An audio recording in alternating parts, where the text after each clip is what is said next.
மதுரை திருமங்கலத்தில் தற்கொலை செய்து கொண்ட அகதியின் குடும்பத்திற்கு அரசு இழப்பீடு வழங்க வேண்டும் என்று தமிழர் தேசிய விடுதலை முன்னணி தலைவர் பழ நெடுமாறன் வலியுறுத்தியுள்ளார். இது தற்கொலை அல்ல, இவர் தூண்டிவிட்டு அவர் கொலை செய்ததாகத்தான் அதற்கு பொருள்.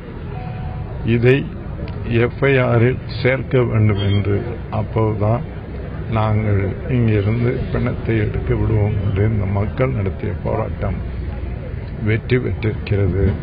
ஆட்சியாளரும் மாவட்ட கண்காணிப்பாளரும் இறந்த ரவீந்திரனுக்கு 6 குழந்தைகள் இருக்கின்றன. நெருக்கடியாக அந்த குடும்பம் இன்றைக்கு தவிக்கிறது.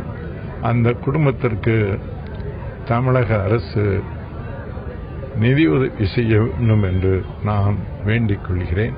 கம்ப்ளைண்ட் இறந்தவருடைய மனைவி அவர்கள் கொடுத்துட்டார்கள். அதுல கண்டென்ட்ஸ் பேஸ் பண்ணி காவல்துறை இன்வெஸ்டிகேட் பண்ணிடுவார்கள்.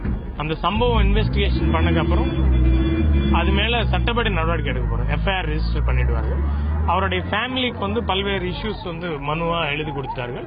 சட்டப்படி நம்ம என்னென்ன நடவடிக்கை எடுக்க முடியும் அனைத்து நடவடிக்கைகளும் எடுக்கப்படும்.